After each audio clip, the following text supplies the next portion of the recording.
Good afternoon, everyone. Greetings from Translumina to all the faculty who have joined in. So after the 2 successful days of BIC 2021, where we got 1800 plus participants, in addition to it, we have got 1000 plus viewers for our keynote session, which happened yesterday. So today we are at day 3 of this program. To start with the first session of the day, the topic of is Cath Lab Nightmare, the night I didn't sleep. And the moderator for the entire session would be Dr. Nishid Chandra. Although no introduction is required for him, nevertheless, Sir is the director of interventional cardiology, Fortis Escorts Heart Institute, Delhi. He is having an experience of 24 years plus. Over to you, sir. You may start the session with the introduction of all the faculty. So thank you, Simran, and thank you, Translumina, for giving me this opportunity to moderate this wonderful session. This has been the second edition of Best Interventional Cases. The last year, the session was a runaway success with more than 2,000 people joining. This year also about 1,800 people have joined. And the best unique part of this initiative is that the main emphasis is on case presentations. There is no more didactic lectures, no more trials. It's basically the theme is that learn from the others. And the most important learning is when we learn from each other's complications. So with this theme in mind, today's session, which is the last day session, this is of Cath Lab Nightmares. Now, as an interventionist, each one of us have faced one or other nightmares, and it's the smarter person is that who wriggle out that nightmare by learning from each other's mistakes. So today's session is the 2-hour session. We have 10 presenters with allotted time is 10 minutes each. I would request them to stick to 8 minutes of presentation, and then so we can have a discussion at the end for 2 minutes each. So let me introduce my chairperson. The chairperson are Dr. Ashok Bhupali, who is a director, Cath Lab Kolhapur. Dr. S.S. Bansal, Chairman and Senior Interventional Cardiologist, and my good colleague from Faridabad, and Dr. Devbrat Bhattacharya, Clinical Director, Senior Consultant, Chief of Cath Lab Services from Kolkata. So the panelists are Dr. Dilip Kumar, Dr. Ranjan Kumar Sharma, Dr. Akhilesh Jain, Dr. Pintu Nahata, Dr. Abhijit Palshikar, Dr. Safal, and Dr. Deepak Katyal. So I hope it will be a very good and fruitful session. So over to Chairperson Dr. Bansal, Dr. Ashok, and Dr. Devbrat. Dr. Bansal, please. Yeah, thank you very much, Dr. Nishid.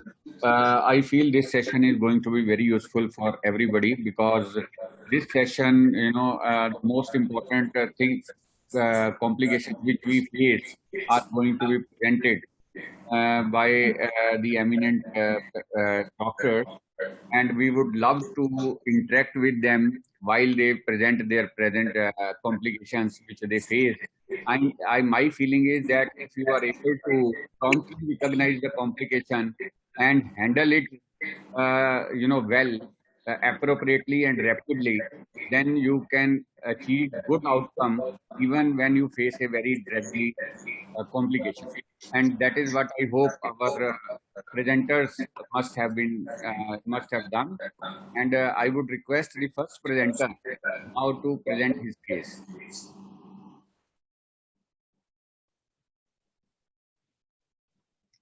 Who is the first presenter? Dilip Kumar.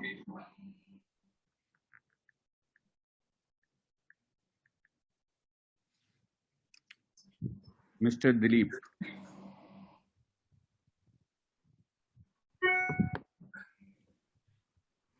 So thank you, sir, and good noon to everyone. And I hope my slides are visible. Yes, yes. Yes, go ahead. Yes. So in this nightmare session, I am going to show a case, basically a tale of CTO bifurcations, which was complicated by thrombus. So this was about a 51-year-old gentleman who was on hypertensive. He presented to us with angina of Gundersen class 3 to 4. ECG showed ST depression in V4 to V6 and echo revealed ejection fraction of 45% with RWM in LAD territory. This was the left shoot, and it shows a CTO of proximal LAD and circumflex showing critical occlusion in OM, and also after the OM circumflex shows severe disease. This was the right coronary artery, doesn't show any significant occlusion, but definitely there are plaques, and this is supplying retrogradely to LAD. So patient was given option for both bypass surgery as well as PCI, and this decided to go for a PCI. And we started with 7 French guiding catheter EBU 3.5 from femorals, and with a fine cross microcatheter, and 1 Tiger catheter from right radial for the retrograde shoots. So as there was some dimple at the proximal segment of the CTO, we thought we chose a Filter XTA guide wire, and it made a headway, but every time it was going to diagonals. And with this wire into diagonal, another wire was taken so that it could go into LAD, but was not going. So it was after attempt of 5 to 10 minutes, we modified the plaque at the diagonal ostium and the LAD, as there was no lumen where a wire can take a shape and go down. There was the bend we can appreciate at the diagonal origin and the LAD. So we decided to go for a pre-dilatation with a small balloon to make a passage and make a lumen where the wire can at least take some bend and it can go down and negotiate into the LAD. And this worked. We could have taken a twin pass catheter here, but I chose that approach. And then LAD was negotiated with, obviously, with Gaia wire, and it was exchanged with a floppy wire. So we can appreciate 2 large vessels, diagonal and LAD, and diagonal was also more than 2.5 mm vessel, supplying more than 50 kind of a millimeter of in length. This was the first stent in LAD. It was a 3x40 regulating stent. And then the entire LAD was reconstructed with another stent in the distal LAD, which was 2.75 x 28. And it was post-dilated, port, and then we decided for tap technique, 2-stent strategy for diagonal. And this was the position of the stent, the kissing, and then the port. The problem started at that moment. We were thinking that we are done with the procedure of LAD, we'll move to circumflex. There was also a bifurcation disease. And at this time, the patient developed chest pain. And the coronary shoot at that time revealed mid-LAD stent thrombus. So we checked the ACT, it was 305. The patient already had received 13,000 heparin, and we gave extra 3,000 to make it somewhere like 350, 360.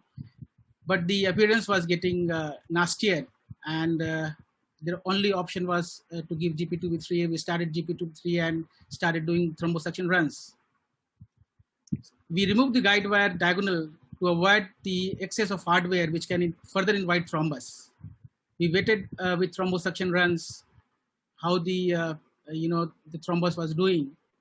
So multiple runs of thrombosuction did not get us any better place. But we didn't have any other option. We had given GP2B3A. The diagonal which was flowing was also knocked out at that time. Maybe thrombus was propagating, or there was maybe thrombus had embolized. So we again rewired the diagonal. There was frantic thrombosuction runs. Patient at that time was showing some borderline hemodynamics with ongoing chest discomfort, and BP was something about 90, 95 at that time, which was initially around 130, 140. So this was a diagonal recrossing, thrombosuction runs is diagonal. We got some flow, and since we did not have any other option left there were multiple thrombosuction runs, and after maybe 15 to 18 thrombosuction runs, we could get this LAD flow, a TIMI3 flow.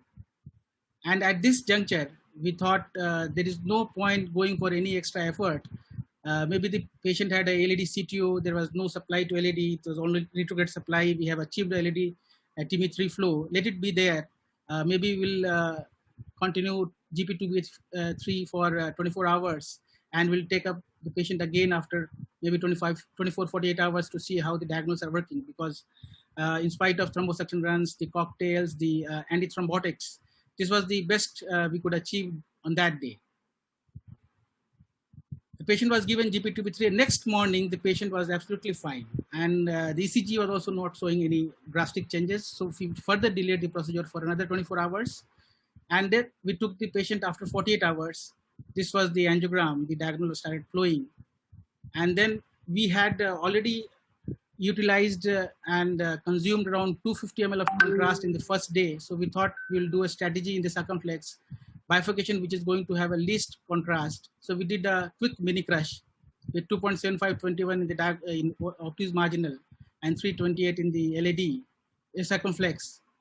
And this was the second stent deployed, the kissing and the port. And this was the final result. This is the another view. So we could save the patient. He had deteriorated with thrombus, 2 large stents in LAD and diagonal, 1 in diagonal, and we could do the rescue the circumflex LAD, circumflex and OM also after 48 hours. So a long procedure like CTO, if it is associated with bifurcations, always pose a risk for thrombus in spite of a constant ACT monitoring.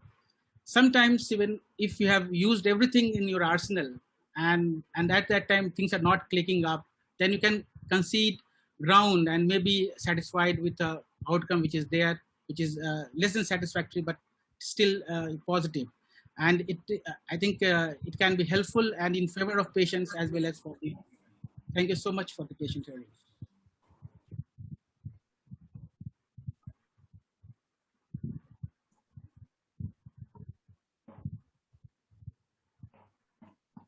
Dr. Bansal, you are muted, please. Now, Mr. Dilip, Dr. Dilip, I just want to know whether you did not try aspirating the going into the diagonal branch with aspiration catheter and then injecting vasodilators, nitroglycerin, adenosine, etc., to achieve the flow in the diagonal when you were doing the procedure. That is something which could have been tried. It was done, sir. The runs are there where we had done a diagonal thrombosuction at least 7-8 times. We have given all the vasodilators there, adenosine. Even the BP was, less. We had did noradrenaline, and we have also given SNP there. Nothing worked for diagonals. But the LAD started. Okay. Really, what do you think is the cause of this thrombus? Was it a plaque prolapse? Might be the reason.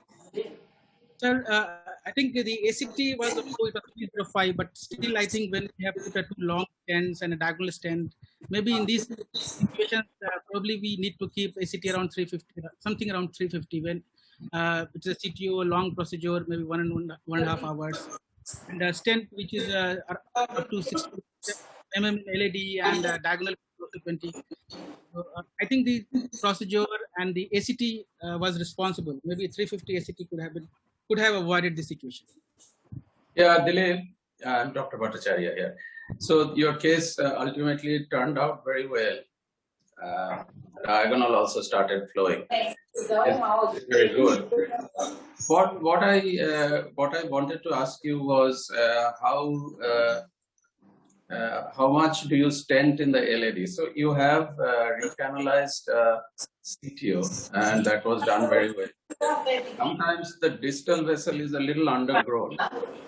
Difficult to assess whether you should stent it or not. And that 2.25 millimeter stent that you put distally, I think if you use intravascular imaging and see whether it's just an undergrown vessel, what I mean is if there is not a lot of plaque burden there, you could just leave it, and these vessels tend to grow later on. So if at the edge of your proximal stent, the plaque burden is not very much high, less than 50%, then I would not stent that distal vessel. Sometimes stenting, too much stenting can give rise to problems. Although in your case, the thrombus was in the proximal vessel, which is surprising. I would have expected it to be in the distal vessel. And that is something I have found useful, intravascular imaging in video and avoiding stenting the distal vessel, which a lot of the time it is actually undergrown and it will grow without any stenting. It's a very, very pertinent point. But the stent which we used was not 2.25, it was 2.75. And distally? Distally, 2.75 and proximally Okay. 3. And we use IVUS in situations mainly in left main and where we are going for a 2-stent double, dedicated bifurcation stent.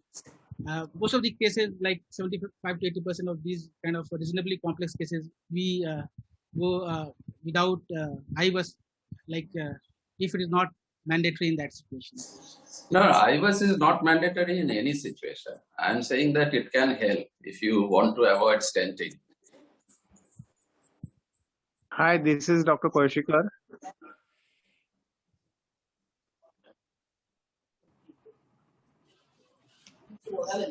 Hello. Yeah, Dr. Palshikar, go ahead. Yeah, I mean, I wanted to add a couple of things for the beginners who start with CTO in the classes. One thing is you should never give 2B3 inhibitors unless you are sure you have cross lesions and you are sure there is no distal perforation, right? But nowadays we are trying to forget about RioPro. We keep on using other GP2B inhibitors, but RioPro is one of the very good agents. And third thing is Twin Plus and even Sasuke is available to cross into a bifurcation lesion. I mean, going down with a twin catheter always helps out basically. So RioPro, I mean, we have it's a sort of abscession is a forgotten molecule. We should always keep in mind. It works wonders many times. And then probably we can switch over to another antiplatelet agent like Brilliant type. It is on the clopidogrel basically. So thank you, Dr. Abhijit. So let's move to the next presenter. We are running short of time. So next presenter is Dr. Naveen Sharma. He's from Hridayam Heart Center, Jabalpur, Madhya Pradesh. So Naveen, please take over. So my case is how to make a simple procedure complex. So this was a 60 years old female, a known hypertensive. She presented to me with complaints of typical chest pain for 1 day duration. And the ECG was suggestive of anterior wall myocardial infarction, EF of 45%. The strategy was to do an angiogram and then further plan the revascularization strategy. So this was an angiogram which revealed a tight stenotic lesion in the mid-LAD and a distal circumflex lesion of around 70-80% stenosis. With the right dominant system and the culprit lesion being LAD lesion, it was planned to do a PTCA for the LAD with a provisional strategy in mind. So as per the routine procedures, we crossed the lesion, dilated the lesion, the flow was good. So single stent was taken across the lesion, across diagonal of size 3x18. Drug-eluting stent was deployed with expansion of the stent. And as soon as the stent was deployed, the patient started developing chest pain.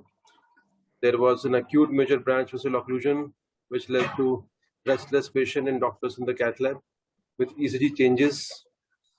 And then this was our first complication of the case. We managed to recross the diagonal and just to do a dilatation with the small balloon, 1.5 mm balloon was dilated at the ostia of the diagonal with the hope that we'll achieve the flow, but it was of no relief. Further, we dilating the diagonal to the mid part, then there was certain ray of light. We got a trickle of flow down the diagonal, and since the diagonal was a good sized vessel and the patient was having continuous chest pain with ischemia, so we planned to stent the diagonal as well. So now the provisional study was converted to the 2-stent strategy, where a drug-eluting stent of 2.75 23 millimeters was taken, and with the minimal protrusion in the main vessel, it was dilated. The flow was good. We achieved a good flow in the diagonal, and we thought we have done the job. But despite of having the flow in the diagonal, the patient was still complaining of chest pain, and there was no relief in the symptoms on the table. check shot from. We also did the final kissing because we wanted to keep the carina at the center and do the procedure as optimally as possible. After the final kissing, we thought that the patient was still symptomatic, and in the caudal view, we saw that there was a proximal edge dissection of the LAD, maybe because of the kissing balloons, overpressure, whatever the reason might have been. The patient was still having chest pain, and this was the second complication of the case. Then it was planned to stent in the osteoproximal lesion, but as we all know that we get complication on the table once the cath team becomes restless, then mistakes are bound to happen. The add-on thing was the air embolism. As we can see, multiple bubbles of air going down the left system, but still the patient was hemodynamically stable and gave us time to put in a proximal stent. We took a stent of size 3 into 15 millimeters, but I was finding it difficult to even cross the distal edge of the guiding catheter, and with very difficulty, I could manage to position the stent in the osteoproximal LAD.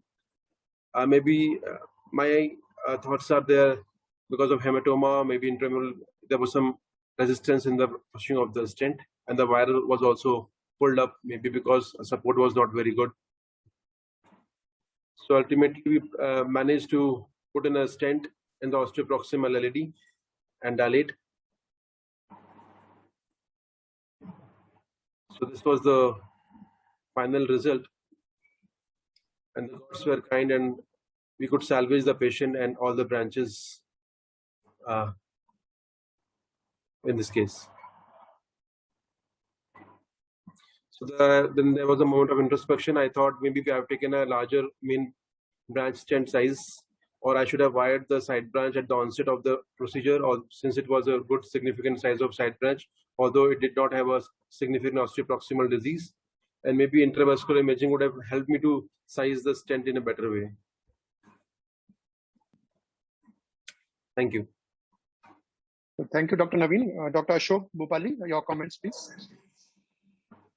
Yeah, I think if there is a major side branch and you're going to stent across, then it is always better to have a wire which is already positioned there.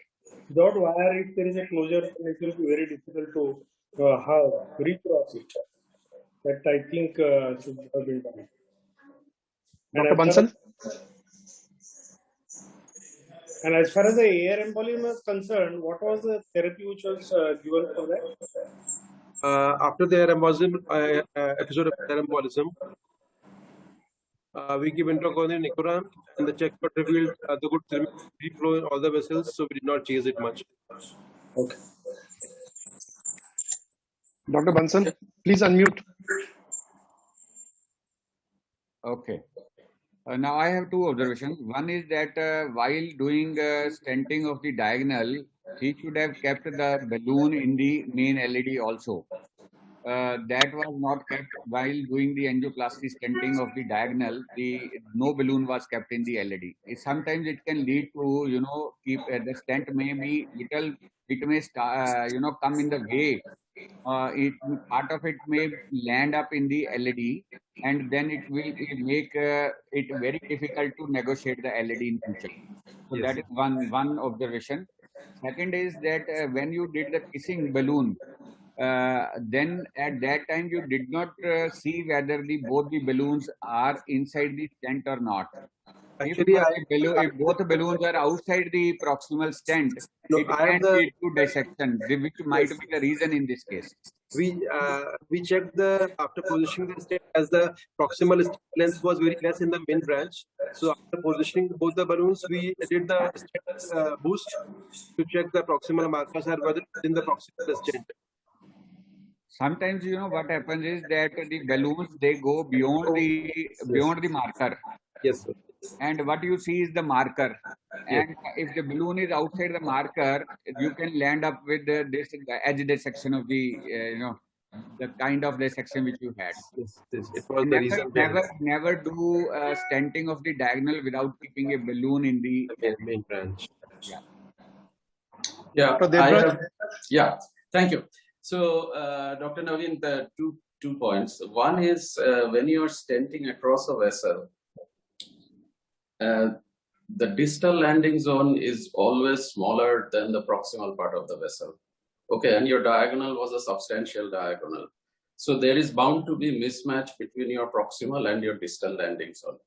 So if you have any doubt that you might dissect the distal vessel, what I do is, so if the nominal pressure is 10, 11 or 12, I deploy it at slightly lower pressures like 8 or 9. And I see whether, often you will see that if you just dilate your balloon and wait for a little bit, it will get reasonably deployed. What then you are left with is you need to optimize the proximal part of the vessel. And the distal part, you will have much less distal dissections if you follow this technique. I have learned it the hard way. And distal dissection, edge dissections are a troublesome complication. And as you found in your case, it can cause a lot of grief. And the wire in the side branch, you should keep a wire in the side branch, even if it looks like it is. I didn't expect your side branch to go down, honestly. But sometimes you can come up with, you can be unlucky and the stent strut can be just across that ostium of the side branch. And you did well to recross it, and finally your result was quite good. But I think these things you can follow. Even without intravascular ultrasound, just apply the More's law and you will realize that the distal is 2.75 and the proximal is 3.25. Thank you, Dr. Devdutt, Dr. Bansal, and Dr. Ashok. Let's move to the next presenter.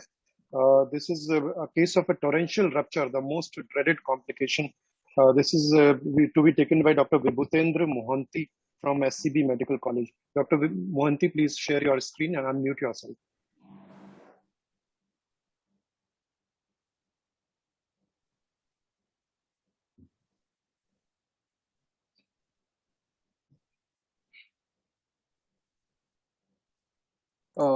Thank you, sir, and good afternoon, seniors and my colleagues. I'll right away start with my case. This was a case of a torrential downpour.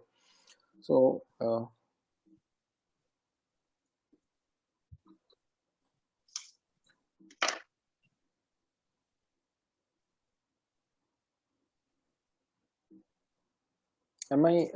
is the screen visible? Yes, sir. Screen is visible. Yeah, please start. But the slides are not moving.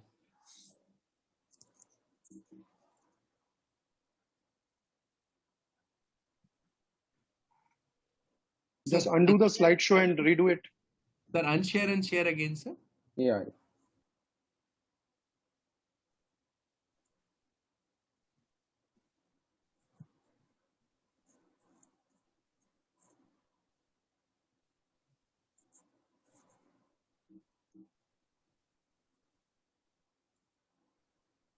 Sir, stop share and then share again, sir. It is not going to the stop share, in fact. It will go up, sir. That's up. There is above, there is an option. Now you can share. Now again share, sir, please. Yeah, now you can see. Yeah. No, we can't see. Now share.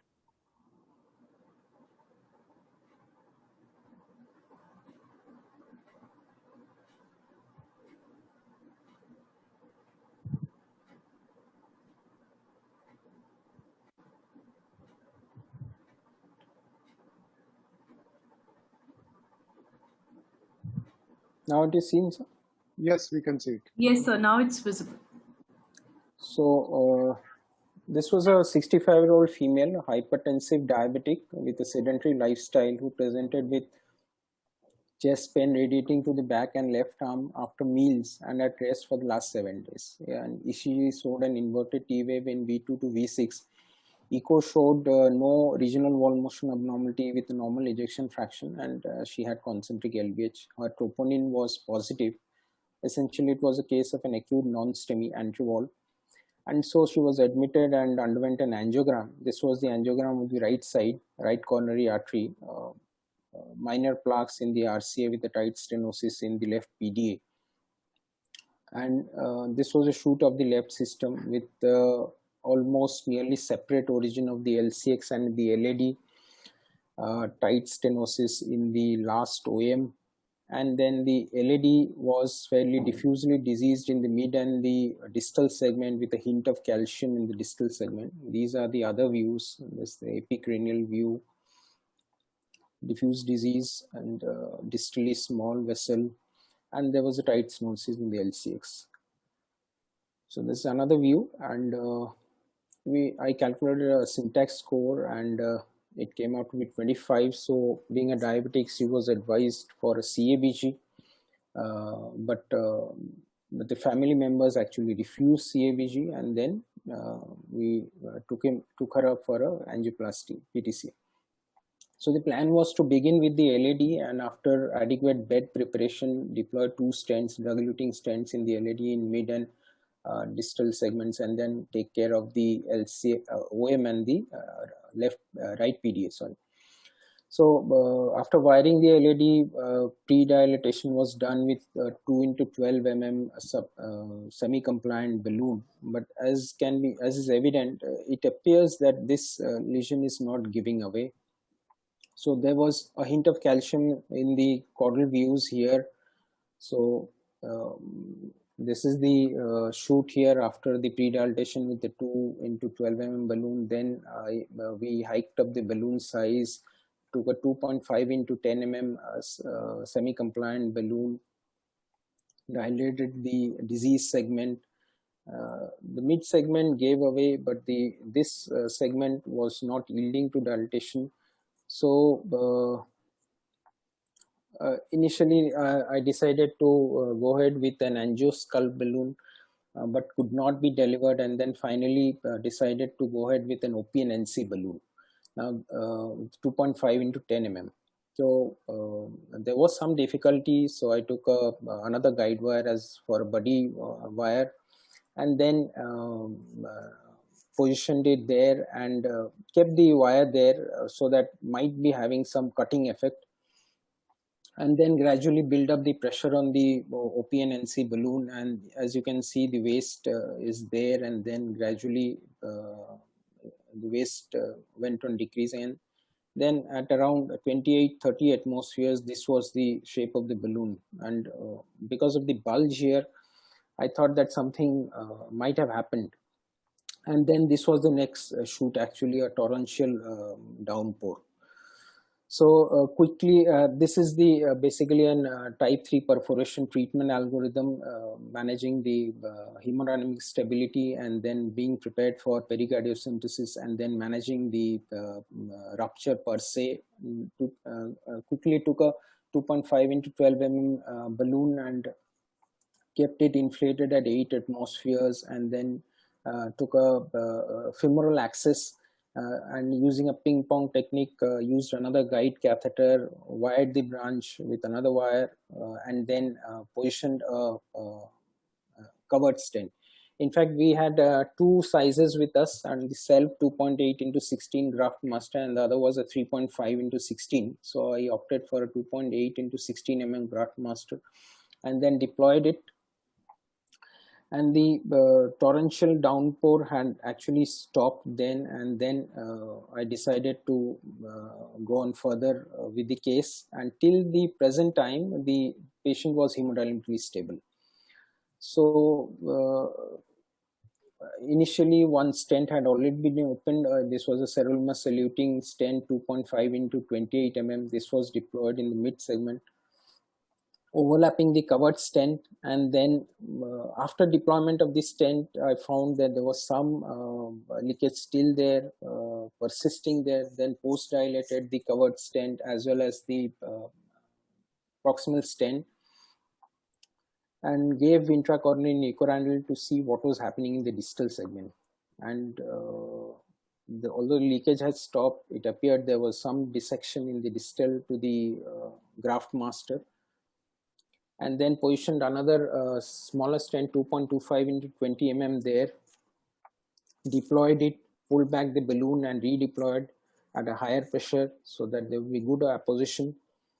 And then this was the result, and there was no evidence of further leakage of blood. And then another stent was deployed to cover up the residual disease, and post dilatation was done with a 3 mm balloon in the stent, most proximal stent, and this was the final shoot. After this was taken care of, what we had planned of with to deploy 2 stents here, we ended up putting 4, and then quickly put in the now by this time the blood pressure had fallen to 90, so quickly put in a sheath, aspirated around 350 ml of blood, left a pigtail there, and then at this juncture I did not reverse the heparin because a lot of stents had been used. There was a a threat of thrombus forming there. So the patient was kept under observation in the recovery room of the cath lab, and then but there was still gradual reaccumulation over the next 4 hours, and 2 further aspirations were done. So at around 9 p.m. we again took up the case to see what had happened there, and as you can see here, there was again blood was flowing out again from the vessel. So that was the reason for the reaccumulation, and the first step that I did was then post dilated again with a 2.75 into 12 mm NC, and there was some decrease in the flow of the blood, but there was some staining still persisting at this juncture. So I decided that because of the persistence of the leakage, I took another Graftmaster 2.8 mm into 19, thinking that probably at the proximal edge of the covered stent there might be some flow down alongside the covered stent. So deployed it, and then post dilated it with a 3 into 8 mm balloon, and this was the final result here. Now if we carefully look here, there is some staining there.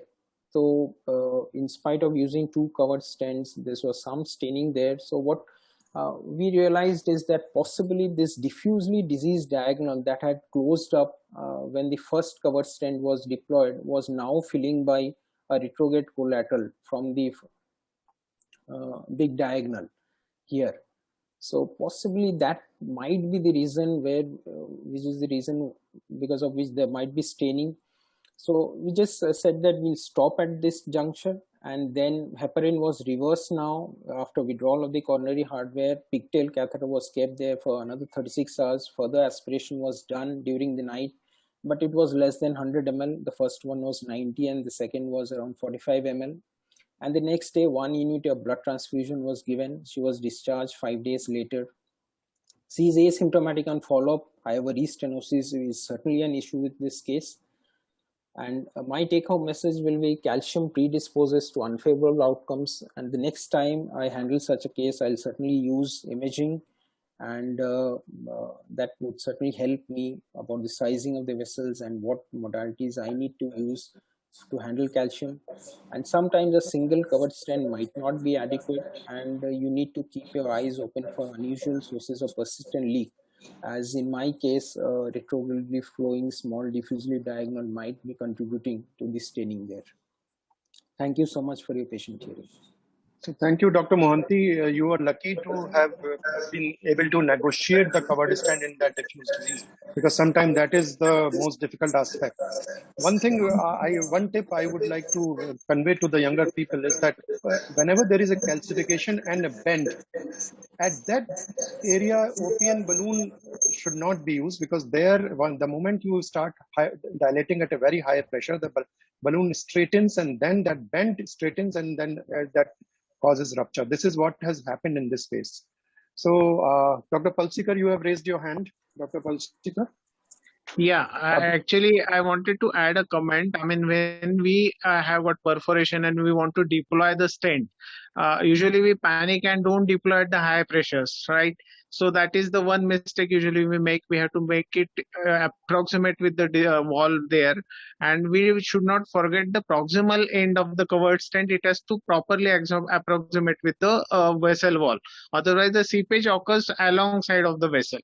Now I have observed that instead of Graftmaster, the Piperous stent which is available, which is a membrane coated, it is much easier to negotiate. As you said, I mean, the Graftmaster is difficult to negotiate, but the Piperous is much easier to go down the vessel basically. That's a very good option which is available. So Paparis is not available. Is it available in India? Paparis is not available in our state actually. Yeah, but then it's a very, very good stent. Yeah, so it's because it's a single layer stent. Dr. Bansal? Unmute, please. Unmute. See, the thing here is that the point is OP and balloon. Basically, we should not go to too much high pressure. If we are able to get dilatation at say 12 atmosphere or 14, 16, whenever the adequate dilatation is there, whenever you get a uniform waist, we should not go beyond that pressure. So OPN does not mean that you should go to 25, 30 or 35 or 40, 45 atmospheric pressure. The moment you get adequate dilatation, you should stop there. Maybe the pressure exerted in this case was much higher than the required. Maybe that led to the problem. So we stopped at 30 atmospheres actually. So when did you get the good result, at 30 or before 30? It was around 28. I thought that yes, now this is enough. But because when I changed my view, an epicranial for an areocranial, I saw that there is some bulge. Then I realized that probably I have gone through the because of the Dr. Ashok, please. Dr. Ashok. Please unmute. Suppose there is a lesion which is not dilating with a balloon and NC balloon, and then you feel that there is a calcium there. So I think there will be two options. Either you use a cutting balloon in one, or you consider a rotablation. And once you're done with the rotablation, then maybe you can use these other types of balloons.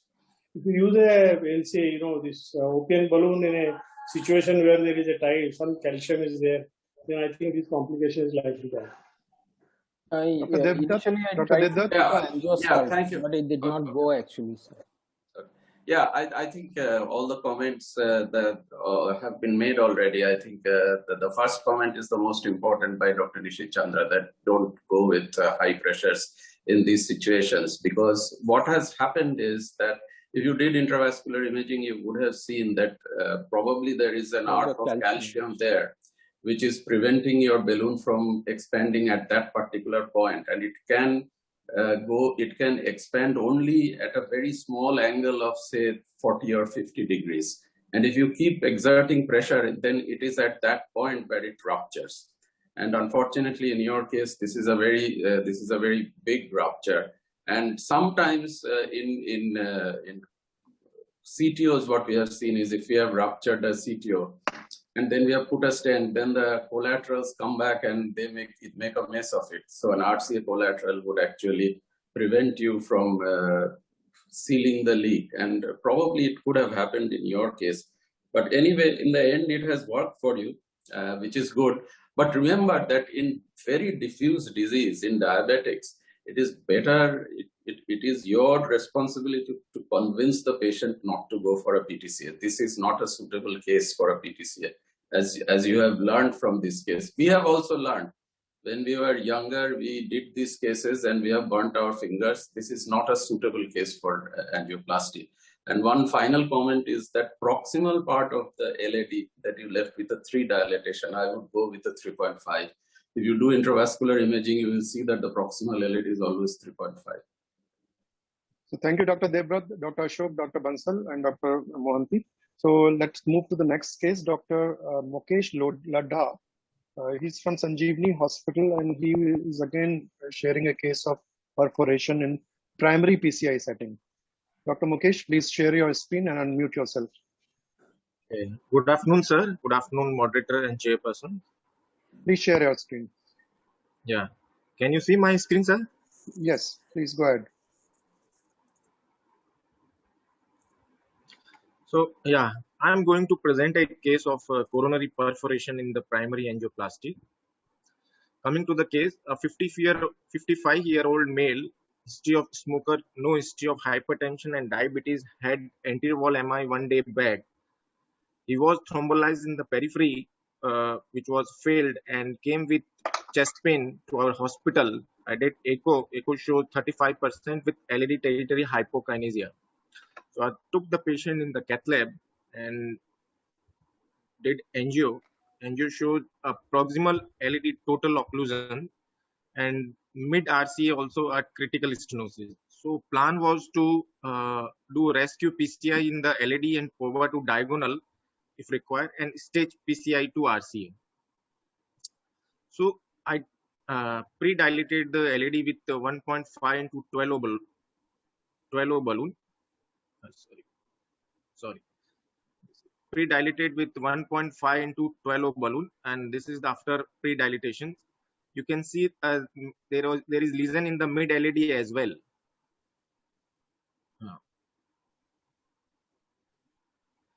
So I took 3 into 28 drug-eluting stent in the mid LED, and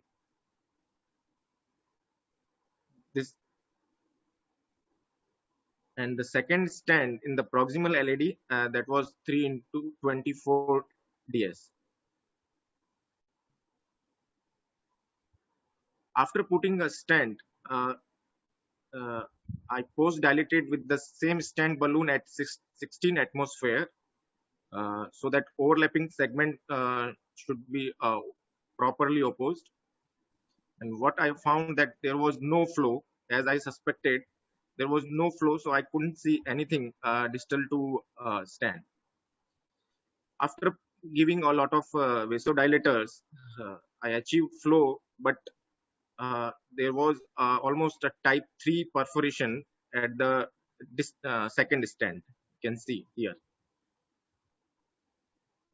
So immediately I took a 3/15 balloon and did a prolonged balloon inflation almost for 3 minutes. Most of time I have seen that when we do prolonged balloon inflation, when whole system is in one line, there is chances of thrombosis. So in between, I disengage the guide so that there is coronary perfusion. And even though doing prolonged balloon inflation, the perforation was not sealed, and patient had hypotension, did pericardiocentesis and removed 30 ml of blood. Immediately removing a blood pressure came up. Meanwhile, I got a cover stent, 2.8 into 24. Even though I had a smaller cover stent in myself, but I took a larger one because we don't know the exact size of rupture.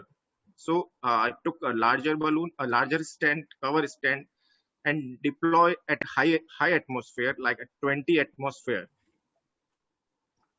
This is the final result.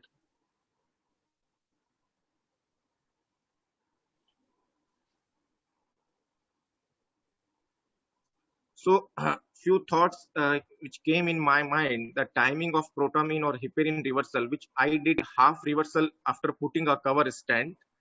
And at the same time, I thought that should I go for femoral access while continuing balloon inflation through the radial access.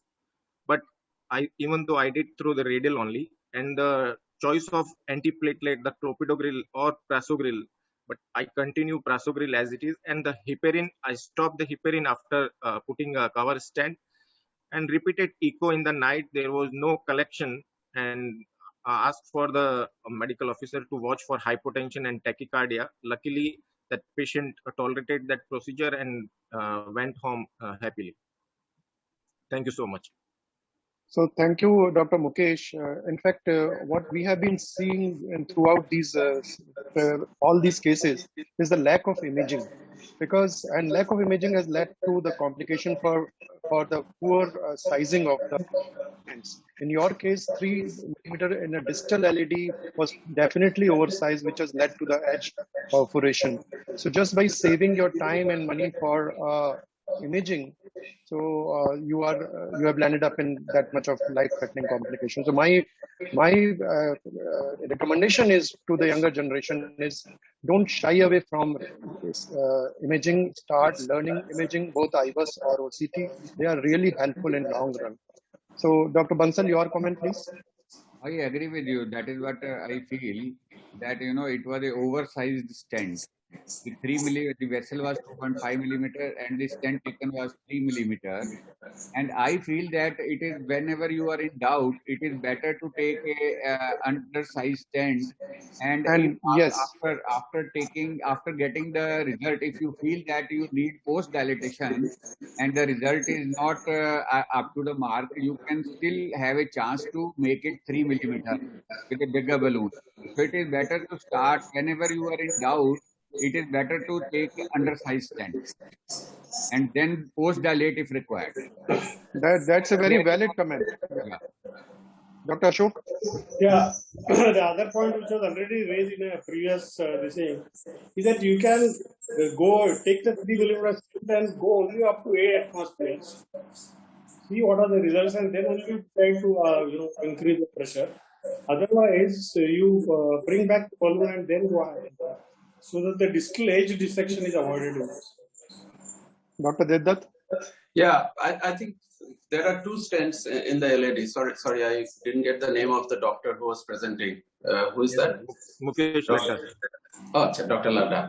Yeah, so there are 2 stents in the LAD. The distal stent is also 3. The proximal stent is also 3. It cannot be right. The proximal stent has to be bigger than the distal stent because there are branches, you see. So that is the first thing that you should look into. The other thing is, when you are post-dilating, never post-dilate with the stent balloon to the distal stent, because that is a recipe for trouble. I have seen people just blasting about the right coronary artery by trying to do this, and it is a disaster. Never do that. If you want to post-dilate, take that stent out, use a non-compliant balloon. And as Dr. Chandra said at the outset, if you do intravascular imaging, you will become a better interventionist. It will give you a lot of more insight in how to size your vessels. If you don't have IVUS or OCT, just remember that the distal vessels has to be in LAD. It has to be of a lesser diameter than the proximal vessel. The proximal vessel, it is safe to dilate with a 3.5. As you go beyond the second diagonal, it becomes sort of 2.75. That is a rule of thumb. It varies, but that is how it is. Do not and never post dilate with the stent balloon at high pressures. You went up to 16 atmospheres, which is a mistake. Dr. Ranjan Sharma, you have a comment? Dr. Ranjan Sharma? Okay, so thank you, Dr. Devdutt, thank you, Dr. Mukesh, and Dr. Bansal, and Dr. Ashok. Let's move to the next presenter, Dr. Gajendra Agrawal from ABBR Hospital, Wardha, and again he will be discussing the perforation. In fact, perforation has been the theme of these nightmares. So, Dr. Gajendra, please share your screen.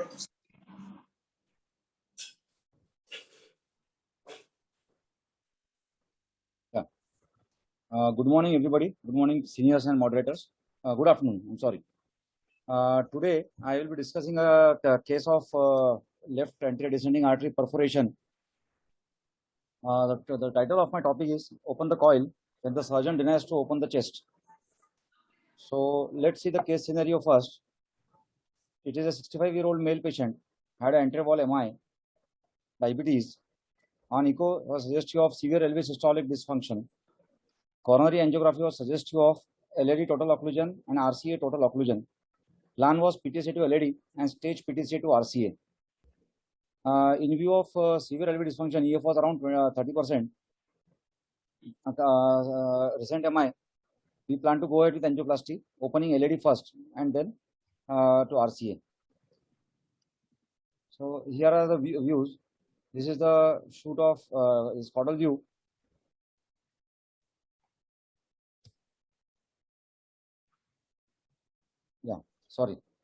This is caudal view. Suggestion of left main, long left main is normal. Then here we see as there's the LCX and the filling RC retrogradely. A large ramus present, which is normal. And if you see the LAD, they're totally occluded from the proximal segment. There is very slight retrograde filling from the antegrade collaterals. So with great difficulty, while you were crossing the wire, both the wire were going into diagonals. None of the wire was going into LAD. we dilated the proximal segment with a small balloon here, so that we should be able to cross the wire down. So in the end, we were able to cross the wire with great difficulty, and we see there is no antegrade flow coming here.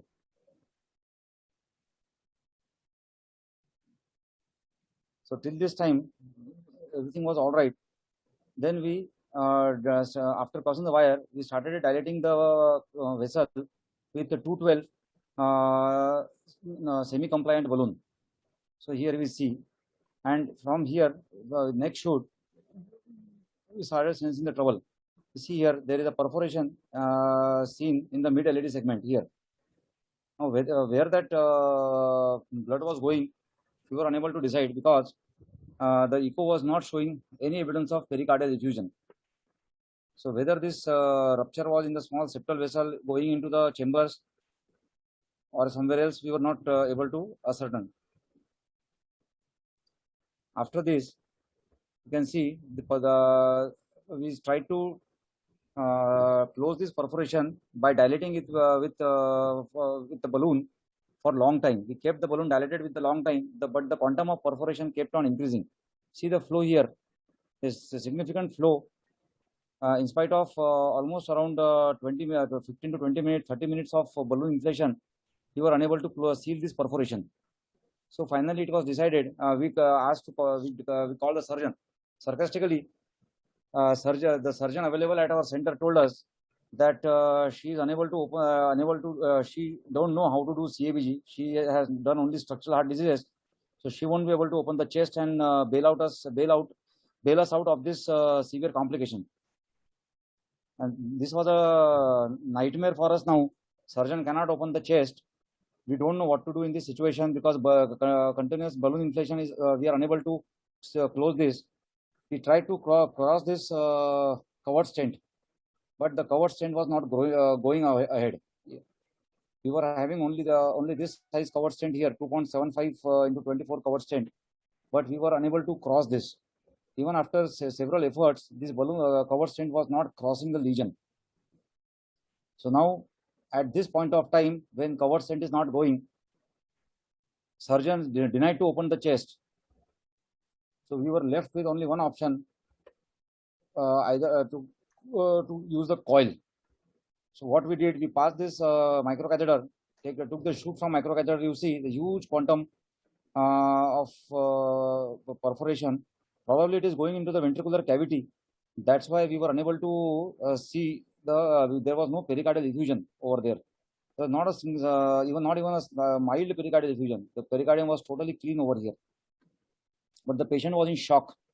Patient was running with BP of 70, 80 systolic blood pressure. So here we see this is a detachable coil which is used by neurointervention people. They use it for coiling the aneurysms. Fortunately, because we had that on table, we used that coil here.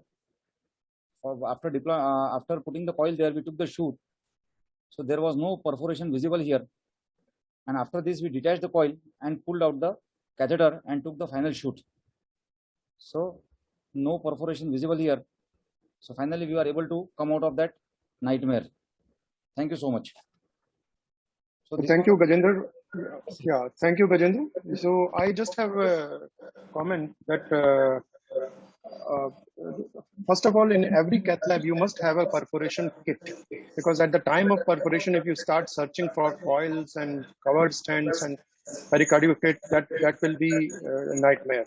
Yes. Second thing for the budding fellows and all that which I have learned the hard way is that you should, all interventionists should be well conversant with the coils, basically, which is the catheter which you will go, which is the pusher you will take, because many times you mismatch the pusher and microcatheter and your coil will not go. So you should be very well conversant with the coils. Yes, Dr. Bansal, please. I agree with what Dr. Nitin you have told, because coils are must, because in this kind of situation, sometimes coils can bail you out of the situation. But one thing was surprising to me, that when there was no pericardial effusion, And Yes. Why was the patient shocked?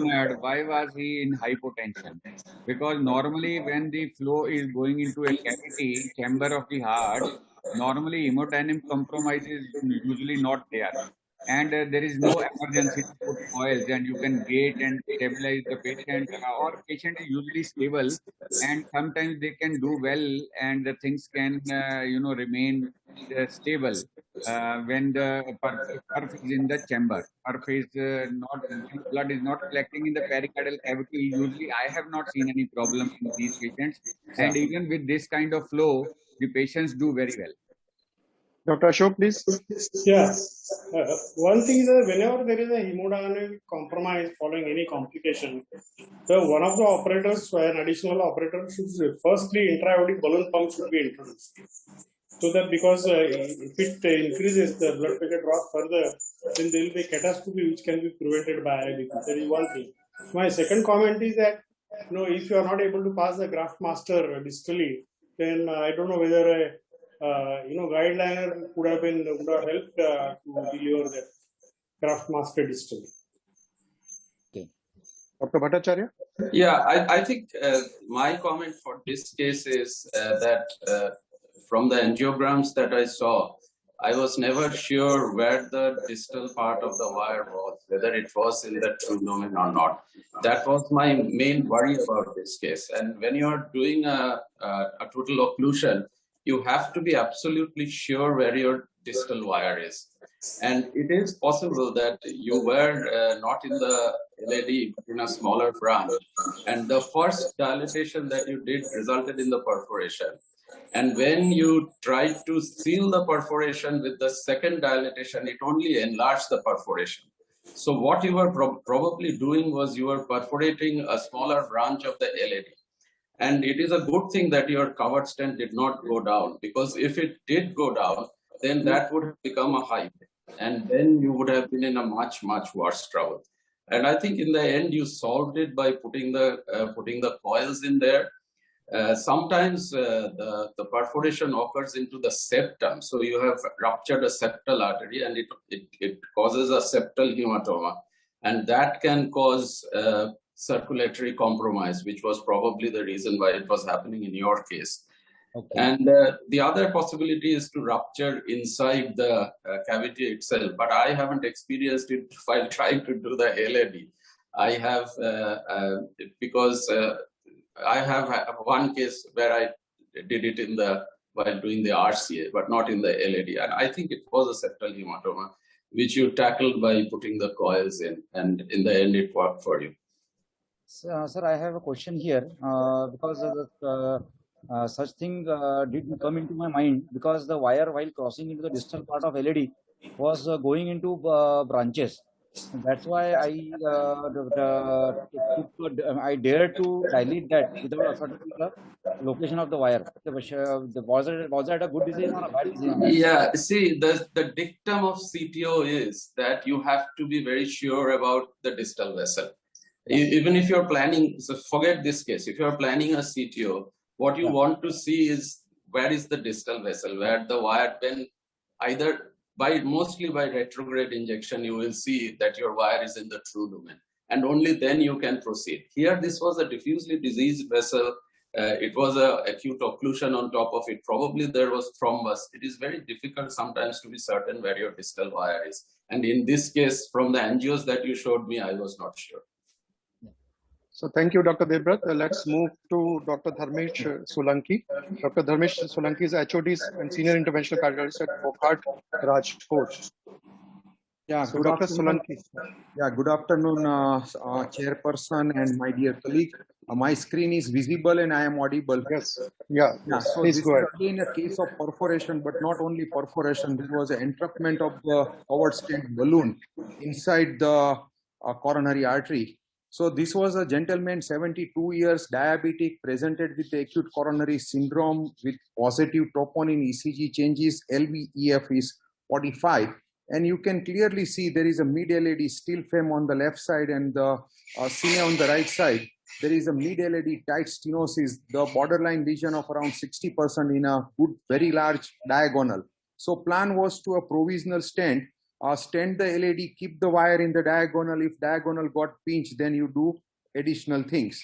So that is what the plan. And we put a 2.5 by 30 onyx stand in the mid LED across the diagonal. And one can see the diagonal is quite okay, but there is some disease or a vertical transmission or a plaque shift into the mid LED, and which was remaining in spite removing wire, a lot of vasodilator, and still it was persisted that lesion distal to the LED. Diagonal was looking okay, so we decided to put another stent into that part, and we choose 2.25 by 15 another onyx, and we deployed at nominal 10 or 12 atmosphere. And one can still appreciate there is still some waste in the mid part of the stent. Here where all the complications started, and we post dilated that with the 2.5 semi-compliant balloon. In spite we know that it may perforate, but still we dilated, and this is what it results. The mid part of the distal stent, there are two distinct perforation jet. The balloon was there inside, so we immediately balloon tamponade. 2 balloon tamponade of 10 minutes patient could able to tolerate. There was a pericardial effusion on echo as well as on the fluoroscopy, but because of type 1 LAD and diabetic old gentleman could able to tolerate with some noradrenaline support. So this was a balloon tamponade which we did for 10 minutes, and this was the shoot after the 10 minutes, and one can still see a large torrential perforation in spite of the balloon dilatation, and tamponade was tried. And this was a pericardial effusion. One can see some dye in the basal part on the fluoroscopy as well as on the echocardiography. There is a moderate pericardial effusion, but patient was hemodynamically remained stable with inotropic support. So we called the surgeon what to do, and surgeon said it is a type 1 LAD, and you can leave alone or put a stent, covered stent. So the only covered stent available on that day, because this was a little older case 3 or 4 years before, was the Prograf from the vascular concept, because those who are older consultant, those senior consultants, they might have used the Prograf, and Prograf was only available stent, and we tried to deploy it. In spite it was a 2.25 and the Prograf was 2.8 with the 15 millimeter. We have positioned and deployed at 14 atmosphere. Now this was not opening because we knowing that there was the distal artery was not 2.8 millimeter and it was not going to open.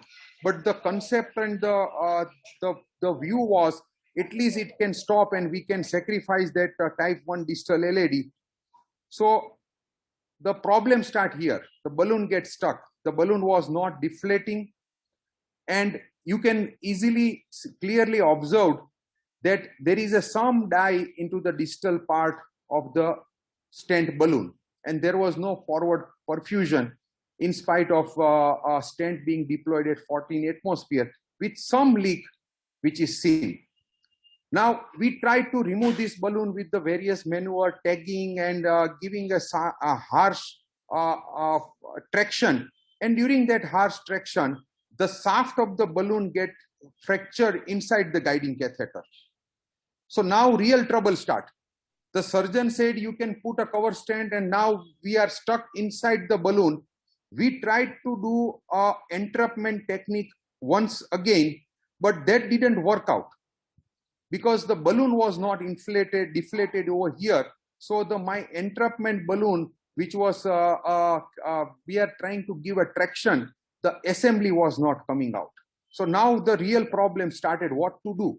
So what we did is we bring the microcatheter as nearer to the stent, and we took the hard wire, distal tip of the hard wire. So we took the Gaia 3. This is microcatheter which is coming exactly at the undeflated part of the balloon, which one can appreciate here in this scene. And we bring the Gaia 3 hard end, distal end, in as nearer to the stent. And you can see here, we are probing it, just pushing it, the hard wire inside in the balloon. And doing this multiple times, we found that now there is some intent, the dye which was there in the distal balloon now could not be seen. And we meanwhile call the surgeon, we counsel the patient that, okay, this balloon is not coming out and we might require urgent surgery. And praying the God, and God save us and the patient, we again try the entrapment balloon technique, and this time we remove the whole assembly with the good traction and with the very unpleasant feeling by the patient of severe chest discomfort, but we could able to retrieve the full assembly out of the coronary system, and that has resulted some pain, but patient has been salvaged with that things. And I can just but it was not running. We took the suit again to check whether there is what the flow we can achieve. There was a TIMI 1 antegrade flow. We checked the RCA to see whether there is any retrograde flow and the perforation can still persist, which was not there. Patient was remaining hemodynamically stable on some noradrenaline. We tap around 100 cc of blood from the pericardial cavity, and this was the echo at the time of discharge, though patient was very obese, but there was some distal and apical, distal septum and apical hypokinesia. Ejection fraction was good, and there was no pericardial effusion at the time of discharge with the hemodynamically stable and a tiny apical infarction. So what we learned from this patient is, do not post-dilate it with the semi-compliant oversized balloon, particularly in the mid and the distal LAD segment, which all my previous speaker has done and I also has done, and people has told not to dilate.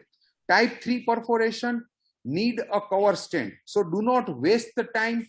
Soon you put the cover stent, better is the outcome. So rather than reversing the heparin and waiting for the surgeon, don't do that. In spite of our high volume center, we perform around 1500 angioplasty a year. On that particular day, only one stent graft was available, and that was an old stent graft.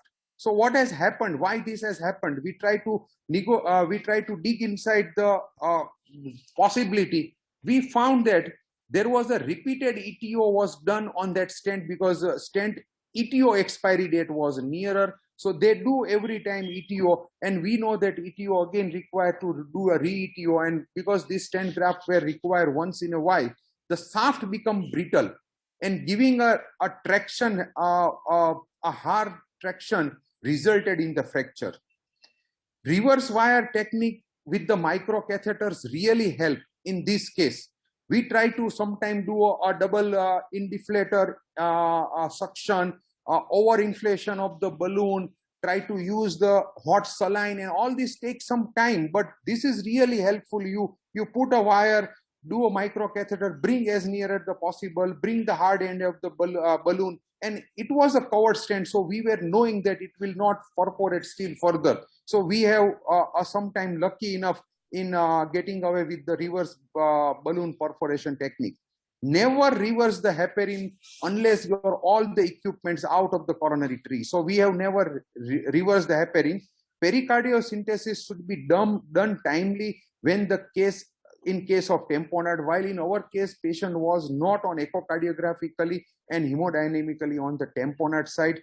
And take this out immediately. Your other colleagues help. One hand, better to have a work with the 2 hand and 2 mind, which does better. And timely inform the CVTS surgeon so that blood management and other things can be kept ready. And that was the key of the success for this case. Thank you very much for your patience listening. Sir, you are muted. So thank you, Dr. Yeah, thank you, Dr. Solanki. Let's have your views of Dr. Safal. Dr. Safal, please. Are you there? Yeah, I'm there. I'll just make one brief comment about each of the previous 3 perforation cases. And the first one is that once the other aspects have already covered regarding oversizing of stent, etc. Once a 3 mm stent has caused an edge perforation, a 2.8 mm graft should not be deployed at 20 atmosphere. Otherwise, distal to that, we'll have a second problem. Number one. Number two, I think the heparin was reversed there after all the perforation was sealed. Once we have 2 or 3 stents inside, we really need to assess that do we need to reverse the heparin. Once it's covered with covered stent, and plus there are 2 more drug-eluting stents, it's better not to revert the heparin. Regarding the reverse wire technique, my only comment is for those who are new into practice: take a balloon, inflate it in your guide, and then outside the body, just inflate it in your guide, and then take the hard end of the wire and try to puncture that balloon. Once you do that, you realize that it is less than simple. It slips this side, that side. It does not always just go and perforate the balloon, so that you attempt this reverse wire technique with realistic expectations. That's it from my side. Dr. Deepak Katyal, please. Dr. Akhilesh Jain, Dr. Deepak Katyal. Please unmute and start your camera. Are you there, Dr. Deepak, Dr. Akhilesh Jain? All the panelists are requested to switch on the camera because I can't see them on the floor. Dr. Devdutt? I don't think I'm qualified to comment on this case because I have never faced this complication myself, but I have learned from this. And I think the comment that repeated ETO, these covered stents, the hospitals, they are very irritated if we ask for covered stents because they're at one time they were costly and they were never used. And the expiry dates used to, I said that this is an insurance. And I think as whoever is the head of the department should insist that there should be a variety of covered stents, at least 3-4 sizes on the shelf always for a busy lab. Because as you saw in both the cases where covered stents were used, the proper size was not available. And the 2.85 stent resulted in that persistent leak. And in your case, I think the balloon non-deflation was the issue. And the balloon non-deflation was because these stents were, the expiry date was over and they were being used, ETO'd repeatedly, and we really don't know how they will behave once this is done. Yes. So yes, I mean, covered stents, we should be serious about covered stents. Anyone who has done intervention, however good you are, you will have one unlucky day when the covered stent will bail you out, and you should have at least 3-4 sizes on your shelves. Otherwise, there will be trouble. Dr. Akhilesh Jain, your comments, Dr. Akhilesh Jain. Okay, so let's move to the next presenter, Dr. Rohan from CHL Hospital. I think we are finished with the perforations. Let's move to the other complications which we do as an interventionist. The retrieval of a broken catheter. Dr. Rohan, please share your screen.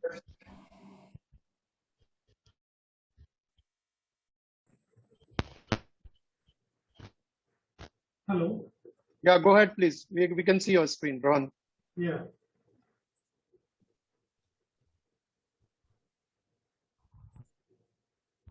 Please make it full screen and. Yeah. Is it visible? Yes, please. Go ahead. Yeah. Good afternoon, everyone. Chairpersons and moderators and my dear colleagues. I'll be presenting a much simpler case as compared to the earlier operators. My case is a 45-year-old young male, and he presented to me with on and off angina since 2 to 3 days. And he was a non-diabetic, non-hypertensive patient and was diagnosed to have evolving inferior wall MI. Echo showed a regional wall motion abnormality of the RCA-TFJ and with a mild LV dysfunction and overall EF of 45%. So as usual, he was planned for CAG and ad hoc PTCA to RC. Now, this was his angiogram. The left system was pretty okay, with no much disease. This is a cranial view. We can see the grade 1 collaterals to the PDA, LPDA. And it was almost like a codominant circulation. So this was an RCA which is proximal total occlusion, and most probably it shows a high load of thrombus. So blunt end. It was wired, but as you can see, the wire is in the probably in the side branch. I didn't have any flow of the distal RCA, so I started with the thrombosuction. The marker is seen, and this was the first run of thrombosuction. post thrombosection, I had some fluid to the distal vessel, and then I rewired the RCA into the proper vessel channel and got the right path. As you can see in the check shoots, there is a high load of thrombus in the proximal RCA, and the distal vessel is not visible. And it was a bad surprise that the vessel was not good for stenting. So much of thrombus, distal vasospasm, and I was probably into the minor. My wire was probably into the minor branch, and there was a large AM branch, which was also showing up linear thrombus. So again, thrombosuction done, multiple runs were done, almost 6 to 7 times thrombosuction was done, and a lot of clots were removed. And this was pretty fair result after multiple runs of thrombosuction. The worst of worst came later, that because of multiple runs of thrombosuction, the catheter broke away. And the shaft came out, and the marker is still seen in the distal vessel. So the catheter broke away, and only the shaft came out. But the check shoot showed some flow in the RCA, and the vessel has not yet completely closed. So what are the ways to retrieve broken catheter? As you all know, that snaring of the broken catheter with gooseneck snare is first option if you have a micro snare, 2 mm or coronary snares. The second option is balloon assisted technique. Third option is multiple wires intertwining technique, and lastly surgical. So we went with the plan A first and tried with the coronary gooseneck snare, 2 mm snare with a micro catheter. But I don't have a shoot of that micro snare. But it happened like this, that the proximal end of the remaining aspiration catheter was still in the guide catheter. So it failed on multiple attempts to negotiate coaxially over the proximal end of the broken catheter. And the most probable reasons was the narrow space between the guiding catheter and the aspiration catheter, or because of the rugged margins of the proximal end of the broken piece that the snare could not negotiate over that segment. So finally, I have decided to go ahead with the plan B. So I took another wire and crossed into the another branch by the side of the catheter, and took a NY sphincter lesion 2.5 to 15 mm balloon and inflated at very low atmosphere, 4 atmosphere pressures in the guide catheter itself. That got hold of the broken piece, and then I could retrieve it en masse. You can see the dilated balloon in the just at the distal tip of the catheter, 2 wires, and the broken piece of the aspiration catheter. This was removed en masse through the radiant sheath itself. This was the shoot after the removal of the catheter, and the vessel is nicely flowing. Because of a lot of thrombus burden, I said there is no point in stenting the vessel, and plan was to keep on antithrombotics and do a check angio a few days later when the patient is much more stable. He was angina free at that time, and I thought we will use antithrombotics and see whether it requires stenting or not. This was the broken hardware, and it broke away at the junction between the monorail and the shaft. This was a check angio 5 days later, and I think it was pretty okay with much less thrombus burden and TV3 flow into both the branches. And there is still thrombus in the distal branch of the right kidney. So my take-home message is one should be well versed with the retrieval techniques. All support hardware should be available on the shelf, like micro snares and others.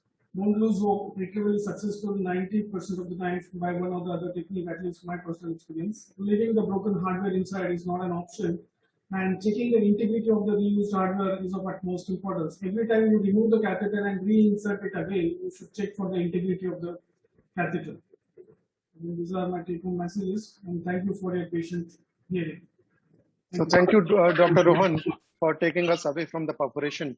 But your last comment is the most important, because in India we are using Oxford things a lot. So before using it, whenever the technician gives an Oxford hardware, you must see the integrity of that. You can pull it and see whether the bends are okay, it's not ruptured, broken. That's a very important point. So any other question? Although this was Dr. not a Bansal? it was new, but because of multiple times, almost 7-8 times of the use, might have got some damage to the pattern. So there was a question in the chat box, and it's a very relevant question. Is the hard end of the wire radio opaque and visible under the fluoro? If no, then how do you use this end of the wire to perforate the trapped balloon?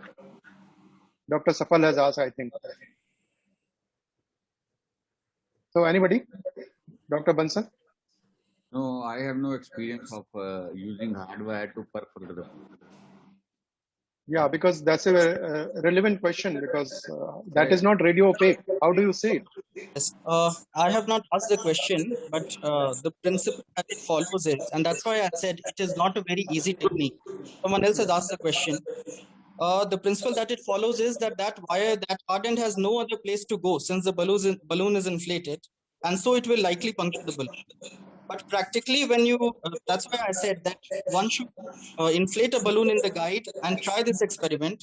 Practically, it does find a way to go around, and there's a significant risk of it perforating here and there. But the principle is simply that it has no other place to go, so it will likely puncture the balloon. It's like a point stab that we have given. So thank you, Dr. Safal. Let's move to the next presenter, Dr. Prakashveer Parekh. He's from Jeevraj Hospital, Ahmedabad, and he will be presenting at the CHIP LMCA bifurcation case. Dr. Prakashveer Parekh. Yeah, good afternoon. Can you see my screen? No, not yet. No, sir, it's not visible.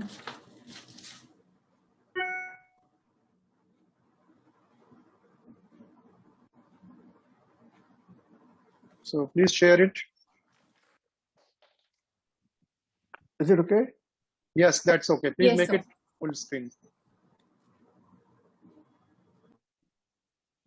Yeah, Make it full screen. Yeah. yeah. Good afternoon, everybody. Actually, mine case is not a complicated case. Actually, I was supposed to present the case on the 4th, but due to some technical error, I could not present. That's why I'm presenting today in the nightmare session. Actually, it's a case of calcified Lefman bifurcation in a patient with severe LV systolic dysfunction. It was 83 years old gentleman, hypertensive, non-diabetic, had a new onset of exogenous chest pain 3 days prior to hospitalization. And the day before the hospitalization, he had severe prolonged nocturnal discomfort, and that's why I came in the morning to the hospital. And ECG showed deep inversions, anterior leads. Echo showed ejection fraction of 21% with global LV hypokinesia. His troponin was quite elevated, but fortunately creatinine was normal. And while he was in ICU, the monitor showed frequent runs of NSVT. So we took the patient for a coronary angiogram, and we found that a critical distal left bifurcation, Medina 1-1 stenosis with heavy calcification, and LD was diffuse disease, and no significant disease was seen in right coronary artery. So this is first angiogram showing very critical left main stenosis, and as you can see, heavy calcification, and TB2 flow in LAD with the diffuse calcification everywhere. This is caudal view showing the critical osteal LAD and osteal circumflex lesion. And this aerocranial view showed very critical distal left main stenosis with heavy calcification and heavily extended, quite extended stenosis, and whole LAD was diffuse disease.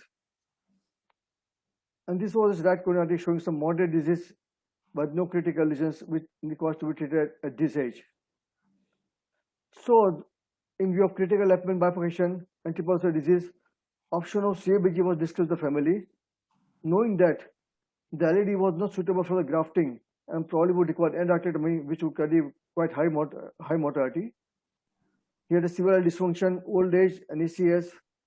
And after detailed consultation, we gave 2-3 hours time to the patient family, and they refused CABG. So we decided to go ahead with the high-risk PCI. And PCI was very challenging because of heavy calcification, this 2 distal left main bifurcation, highly eccentric calcified nodule problem in distal LMCA, severe LV dysfunction, and long calcified diffuse disease in the LAD, which if you want to treat completely would require full metal jacket. So the PCA planning involved three important factors in this patient. One is some kind of plaque modification was certainly required in this patient, either rotational atherectomy, cutting balloon, or IVL. Some form of hemodynamic support was essential in this patient, IBP and preferably Impella, but Impella was not available in our cath lab. And intracoronary imaging was going to be very useful, but unfortunately in the hospital on that day we didn't have IVUS or RCD, nothing was available. So we decided to go ahead without imaging and only with the IBP support. So it was we went ahead with the femoral approach with the 7 French sheath, 7 French Ebu 3.4 guiding catheter. We wired both the LAD and circumflex, and we decided to pre-write the LAD lesion with the non-common balloon. Luckily, we could cross with the lesion with the non-common balloon. In about 20 atmosphere pressure, there was persistent waste, and over at 24 atmosphere pressure, we could open the balloon reasonably well. Then to make the proper pre-dilatation, proper lesion preparation, I decided to go with the 2.75 NC balloon. Again, the balloon got inflated completely at 24 atmosphere pressure. So both the left main and proximal and medial lesions were dilated with 2.5 and 2.75 NC balloon, followed by 3.5 NC balloon was dilated in LMCA and austerity at 20 atmosphere pressure. Balloon opened reasonably well, but balloon was bent 90-degree angle because balloon was expanding only on the healthy side, and the inferior portion of the balloon was not probably expanding because of calcified nodule. So we decided to go with the we decided to first stand the mid-ID. We could not advance the Janus expedition stand. I required the help of the guide liner. With the guide liner, we could advance the stand in the LAD region and could reasonably expand the stand. Then we decided to do IVL. We took a 4.0 by 12 ml IVL balloon, and we gave total all 80 pulses to distal LMCA and osteoid lesion. And balloon, to our expectation, opened reasonably well.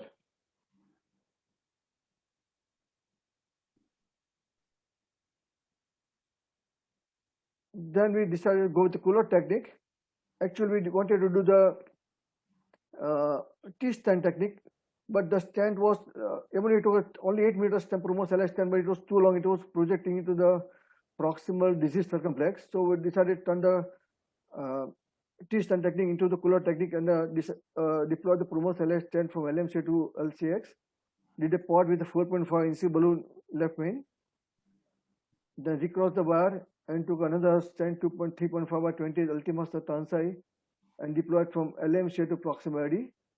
Did a pot with a 5.0 balloon and ended the procedure with the kissing balloon inflation with the 3.5 NC balloon in LAD and 3.0 NC balloon in circumflex. And this was the final result, which was acceptable in my opinion. And this was in RO cranial view and RO caudal view. Because of use of IVL and intra-aortic balloon pump, patient tolerated the procedure well. All the IVL infection was tolerated well by the patient. And this was the final result. So the take-home message is IVL is very effective for management of heavily calcified focal lesions in large coronary arteries. Ability to maintain access to both arteries while treating calcified bifocal lesions is a unique advantage of IVL and can be used safely even in presence of LV dysfunction. Thank you. So thank you, Dr. Parekh, and it was definitely not for the faint-hearted, and was definitely a very severe case of severe calcification, a very high risk, 25% EF, 83 years of age, and heavily calcific vessels. So I think in such case we should take a protected PCI. We should take either Impella, but yes, it is expensive. And I think to start with, we should have major debulking devices like rotablator to debulk the calcium. IVL is okay to fracture it, but sometimes even IVL will not be able to suffice. So rotatripsy would have been a much better option. Dr. Bansal, please, your comments. Dr. Prakash, Prakash and me were together while doing DM in Ahmedabad. So in this case, I would have preferred rotablation first. So Yes. after the rotablation, if you are able to dilate with a non-compliant balloon, so that can save a lot of cost. You know, IVL is very expensive. The other thing is after rotablator, if still we feel that the lesion requires a high pressure dilatation, we still this OPN balloon is much cheaper as compared to IVL. Okay, the only my comment is, because patient has such a diffuse LAD disease, probably I would require to rotablate whole LAD, which will create a chances of creating node flow phenomena with a distal immersion rate will be extremely high, and the patient's ejection fraction only 25%. So if I want to do rotablator in this patient,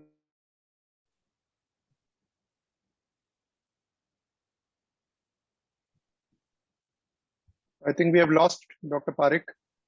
Dr. Bhattacharya, any comments from your side? Yeah, I think it was the end result was quite acceptable given the case difficulties involved in this case. My only comment is that when we are attempting such cases, we should be doing intravascular imaging. That's all. Because when you are using IVL, if there is a calcium nodule, you are going to puncture that calcium nodule is going to puncture your IVL balloon often. So I would first do intravascular imaging before going for IVL. That's all. But I think the final result was quite acceptable given the difficulties in this case. What I noticed, however, is even after IVL, there is that little bit of underexpansion in that LMCA LAD area. And we have seen this in IVL cases, that there is, despite we used 80 pulses, despite that, it does not always crack. And we probably can gain more insight by doing OCT or intravascular ultrasound about why this happens. But apart from that, it is a wonderful case. Thank you, Dr. Parekh. Dr. Safal, your last comments for this case, and then we'll move to the second. A very well done case, sir. Just two things. One is possibly the LV dysfunction and the desire to keep the LCX protected at all stages made them choose IVL over this. But definitely the left main to LAD part looks a little under, and this was one ideal case where imaging was possibly a must. But a good result, well done overall. Given the LV dysfunction, everything came out well. So thank you, Dr. Safal. Let's move to the second last presenter, the evergreen Dr. Preeti Sharma from Max Hospital, Dehradun. She always brings very exotic cases. So Dr. Preeti, please share your case of iatrogenic left main dissection. Please share your screen, Dr. Preeti. Yes, sir. I'm doing that.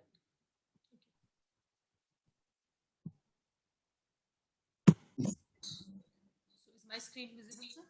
Yes, please go ahead. Okay. Thank you for giving me this opportunity, and all respectable seniors. I'm going to present this case of iatrogenic left main dissection. And this was a 60-year-old female who was hypertensive, euglycemic. She presented in OPD with the history of chest pain on exertion for past 2 weeks. We did her stress test, which was positive. There was no RWMA, and ejection fraction was 60%. So this was the angiogram.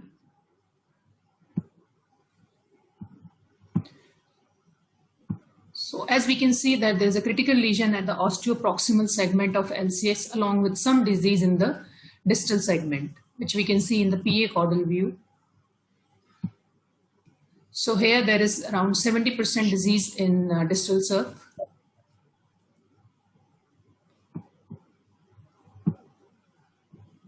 Proximal and mid LAD was all right, but the distal LAD had a CTU which was being filled with the collaterals. And this was RCA, which was having some 70% disease in the mid segment. For this patient, because proximal and mid LAD was perfectly fine, and we plan to do a PTCA for this patient, and in this case we plan to do a ostial spot stenting of the LCX. So we did this case through transradial route. We took a 6F EBU 3.5 guiding catheter, and first we deployed the distal stent. We kept wire both in LAD and LCX. This was a distal stent being deployed. And then we put a stent at the ostia of LCS, keeping a 3 into 10 millimeter balloon in LAD. And then we deployed this stent, ostial stent. Till this point, it looked fine, but as you can see that there was some under expansion at the proximal part of the stent. So we post-dilated this proximal part with a 3.5 8 millimeter non-compliant balloon at high pressures. And then post that, what I could see was that there was some narrowing of the LED lumen, and this part looked hazy. I thought this is a spasm, and then I gave NTG, but this persisted.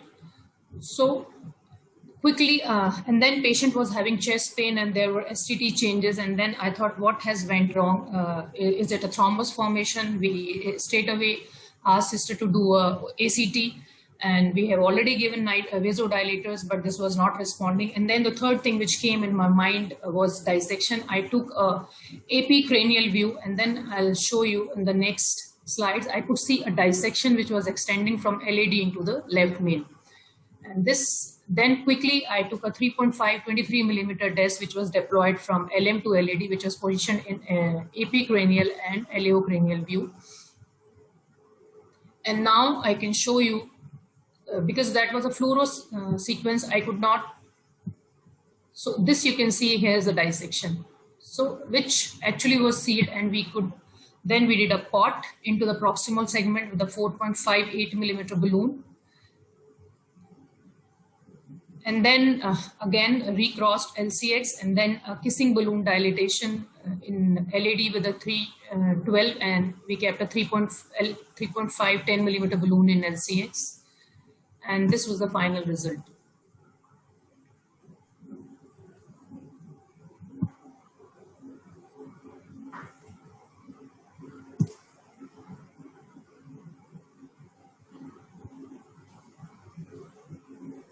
So my take-home message from this case is that we all know that ostial LAD and LCX have been traditionally considered as unfavorable for PCI because of technical difficulties and possibilities of risk of serious complications.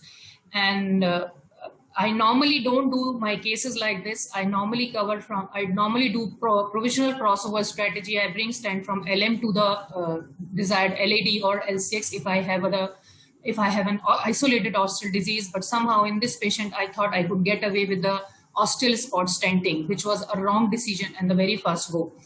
And imaging guidance, as have been shown in previous cases also and has been re-emphasized again and again, imaging guidance is strongly recommended to assess plaque burden in the parent vessel as well as in the main vessel. As you can see both the things. You can assess the plaque, number one. Number two, with the size, you can actually choose your stents. You can choose your balloons for the post dilatation, for kissing balloon dilatation, so that you don't land up in these kind of dissection problems.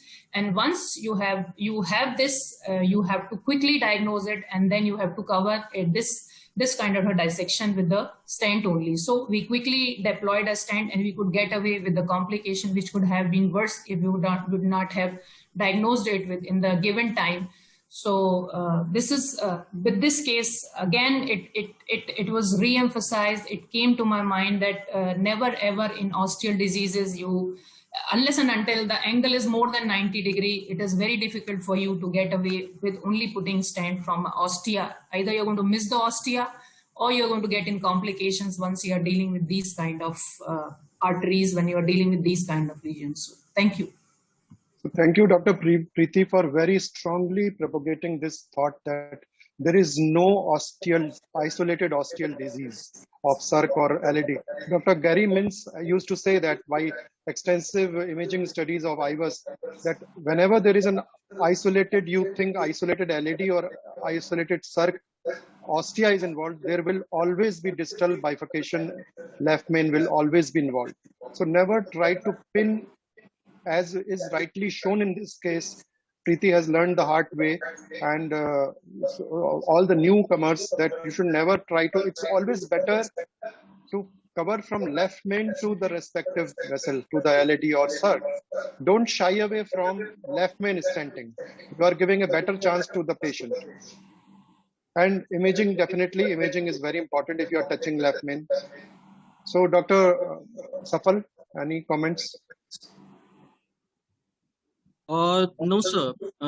Even if that austere LCX stenting is angiographically successful, they invariably come back later with bad left main bifurcation results. Dr. Bhattacharya? Yeah, I think there are two things how you can dissect the left main in situations like this. One is by the stent itself, and the other is there are two long stents in the circumflex. So while you're pulling out the stent, your catheter can hit the roof of the left main. And what you showed was where the dissection was. My suspicion is that is probably what caused the dissection. So when you were pulling the balloon back, it dived in and it caused the dissection. So when you're pulling a really big balloon back, just disengage the catheter and be careful that it is not impinging on the roof of the left main, I think, which caused the dissection in this instance. But apart from that, you know, the comments that we just heard about there being no restricted ostial LAD and circumflex disease, that has been proved again and again. And as you said, in these cases, you would like to stent into the left main. Dr. Ashok, please unmute. Please unmute, Dr. Ashok. Yeah, all the points were very well summarized, and very important message that never stent only the ostial LAD or ostial SERT, because these complications are very common. These complications are more disastrous. Very simple thing is to go from left main to either LAD or left main to SERT. My only question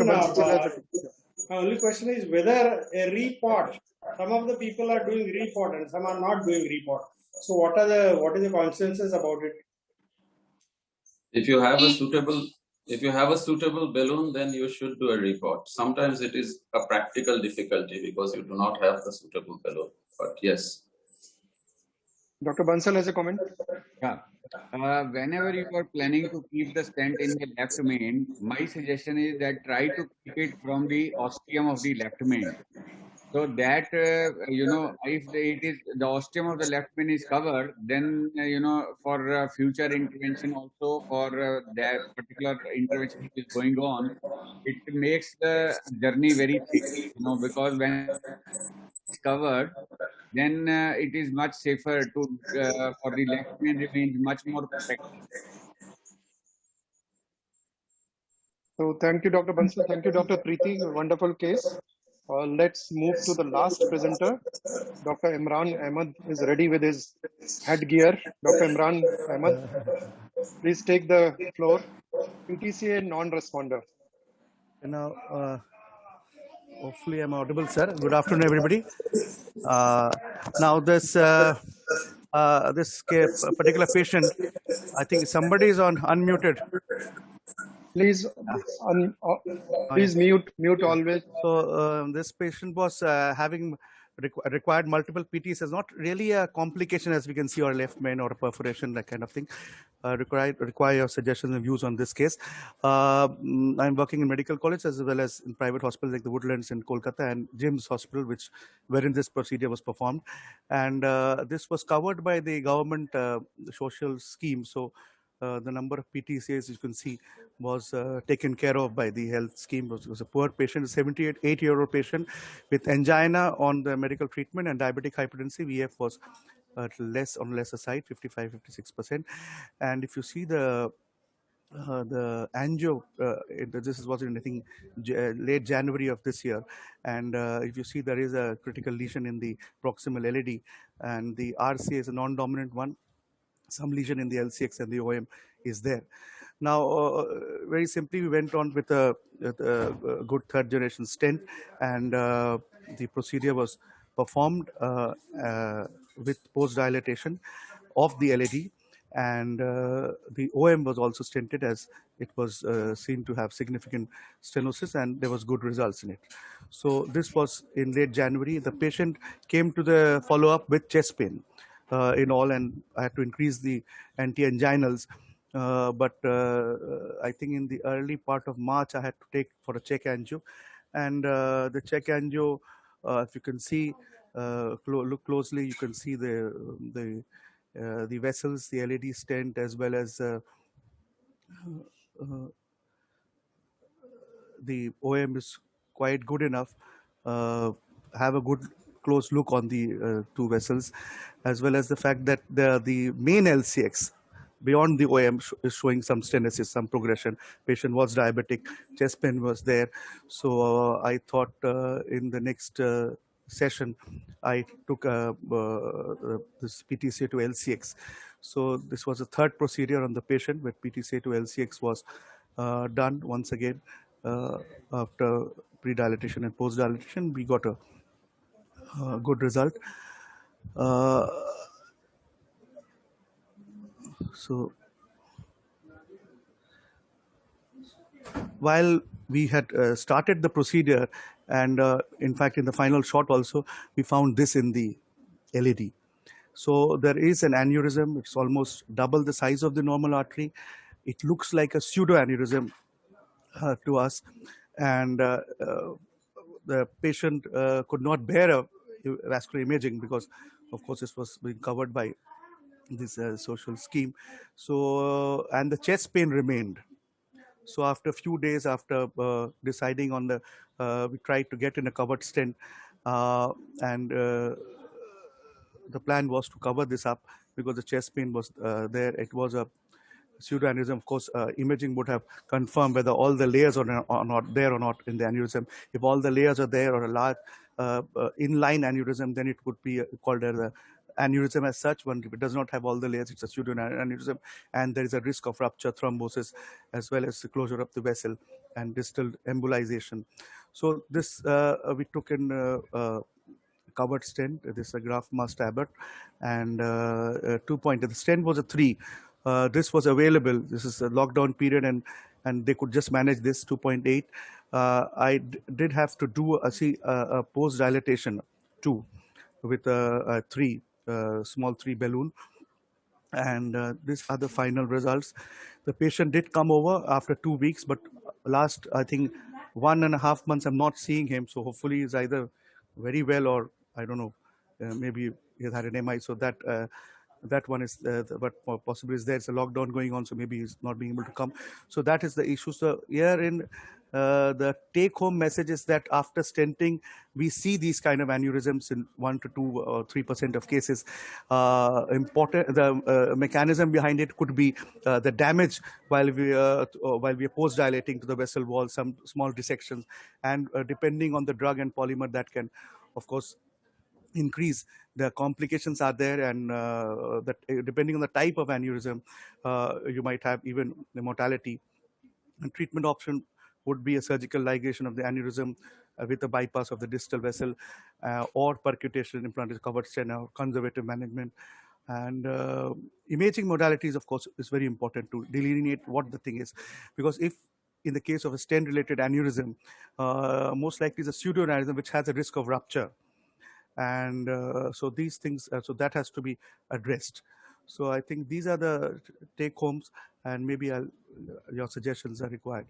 So thank you, Dr. Imran. Let's have the comments of Dr. Preeti. She has been keeping quiet. Dr. Preeti, on this case, unmute yourself, please. Seen coronary aneurysms, all of us have seen, but so far what we have seen are the larger ones, the large coronary aneurysm, and so far we have subjected them for surgery.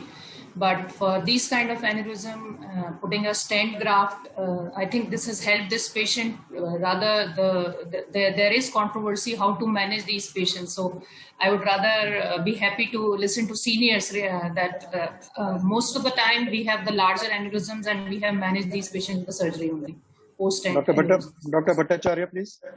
Yeah, I think I agree. I would wait in this case. I am not sure whether putting a stent graft in this case will actually help. We have seen much worse aneurysms than this, and they tend to develop over time and they get worse over time. And we have sent some patients for surgery reluctantly. And not all of these surgical results are also absolutely satisfactory in these cases. So, and most of these cases have been with sirolimus eluting stent. So, Imran, I didn't get what type of stent was it? Sir, I highlighted it as a Zotreolimus. Zotreolimus, okay. So third generation, actually, in fact, the best one which was available. All right. Yeah, I mean, it can happen with all sorts of stents. That is the lesson. But it's rare, fortunately. Right. And I would have waited a little bit. I thought that this was not yet ripe for rupture yet. So, Right. and I'm not sure why the patient is having angina. Dr. I would go for some demonstration of reversibility before deciding on this, because patients complain of chest pain. Of a 78-year-old patient, Right. all sorts of chest pain he can have. Right. Yeah, I think we have seen much worse aneurysm than this, and with the various mechanisms, mainly sirolimus eluding stents, the hyperreactivity state. And for kind of aneurysm, therapy should be wait and watch, and maybe you repeat an angio 3 months or 6 monthly and see. This is increasing because this type of aneurysm is unlikely to cause any hemodynamic impairment, neither will it be a cause for angina. So I think one should wait before taking a decision. Thank you. Yeah. Dr. Bansal, your final comment? Yeah. My what I feel is that this aneurysm which happened immediately after the procedure can't be an allergic reaction. Number one, it can't be a mycotic aneurysm, because those types of aneurysms, they take time to develop. Can't happen immediately after the procedure. So I feel that it was probably overdilatation at a particular weak point, which caused disruption of the integrity of the arterial wall. And if a plain balloon dilatation for say 5 minutes or 10 minutes of the appropriate size balloon at that particular point might have helped, and we could have avoided putting cover stent over there. So thank you, Dr. Bansal, Dr. Debras, Dr. Safal, Dr. Bhupati. As we come to the close now, let me thank my chairpersons. And let me summarize this session. We have had a very good, fruitful discussion of 10 cases. 6 of them were of perforation. And if we see the take-home messages for the fellows, that the one recurring theme which is emerging again and again is lack of imaging. None of the case we have seen imaging. So please invest your time in learning imaging. Don't shy away from it. It's not that expensive in the long run. You have to know your hardware. You have to keep a complication kit ready, pericardiocentesis kit. You should know about coils, covered stents, and glue and granules. And in covered stent, I think this is high time that we must pressurize the industry to bring the papyrus stent, which is a single layered stent, which is not yet available in India.